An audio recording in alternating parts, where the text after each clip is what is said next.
Vous savez en quoi on reconnaît un entrepreneur? Eh bien, il sait utiliser les nouvelles contraintes pour en faire des idées de business, et c'est le cas de celui que l'on reçoit tout de suite.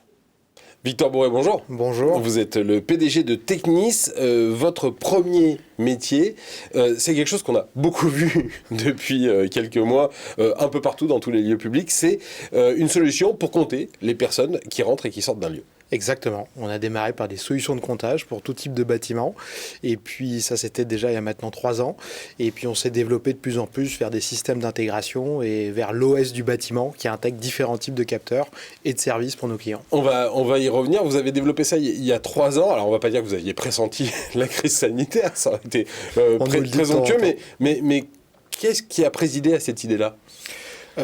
On est parti du principe, l'idée de base venait du tennis, c'était des capteurs de pression sous le sol. Donc on a commencé à développer des tapis de comptage qui sont transformés dans le domaine de la sécurité. Et en fait, tout le milieu de la sécurité avait besoin de solutions pour contrôler à la fois des foules lors de grandes manifestations. Donc on est venu du monde de l'événementiel.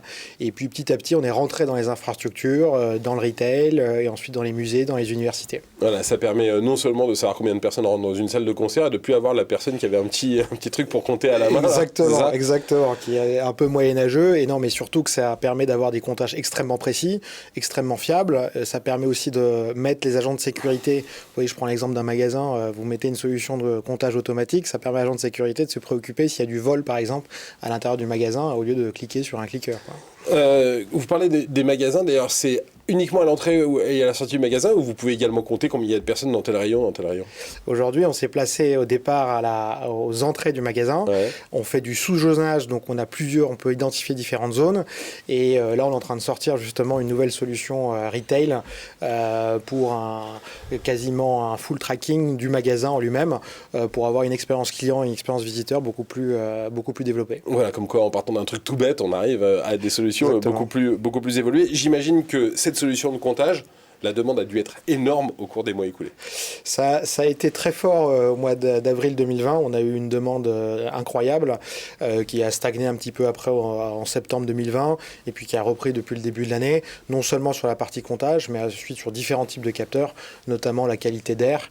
Voilà, donc ça a été une accélération. On va y totale. venir parce que non seulement vous comptez les gens qui rentrent et qui sortent, mais maintenant, et c'est une vraie préoccupation actuelle, c'est vous avez aussi un outil pour contrôler la qualité de l'air. Là aussi, c'est né des contraintes liées au Covid. Alors, c'est né des contraintes à la fois liées au Covid. Je dirais que ça a accéléré notre vision. Ce qu'on fait, en fait, c'est un OS du bâtiment, donc une suite logicielle, où là-dessus, on vient intégrer à la fois des solutions de comptage, des solutions de qualité d'air, puis tout ce qui va être, par exemple, badging de sécurité, du RFID, mais pour avoir une vraie solution. Donc, on horizontalise tous ces services-là pour nos clients et à des bénéfices, typiquement dans le retail, pour augmenter du chiffre d'affaires ou une expérience client. Donc là, la qualité de l'air, c'est quoi? C'est des capteurs, vous parliez de RFID, alors, c'est des puces sans contact, le RFID. Le RFID, puis qualité de l'air, donc c'est le contrôle par exemple du taux de CO2 dans l'air. Alors on a entendu parler de partout, tout le monde vend ses capteurs d'air plus ou moins précis. Bon, et nous on s'est positionné sur des produits très haut de gamme, je dirais, mais qui sont relativement abordables, avec des taux de qualité très forts, et derrière, qui étaient déjà des demandes avant le Covid, mais c'est sûr que maintenant ça s'est accéléré sur tous les différents actifs. Vous arrivez à suivre? On arrive à suivre maintenant. C'était compliqué, je dirais, au début 2020. Et maintenant, on a mis en place des centres de production et des centres de stockage assez conséquents en Europe. Ouais. Et ben voilà, il y a des entrepreneurs qui ont de la chance. Ça fait aussi partie de la vie des entrepreneurs et qui savent tirer profit du monde dans lequel on vit. Bravo à vous, Victor Bourret, PDG de Technis. Merci d'être venu nous rendre visite aujourd'hui.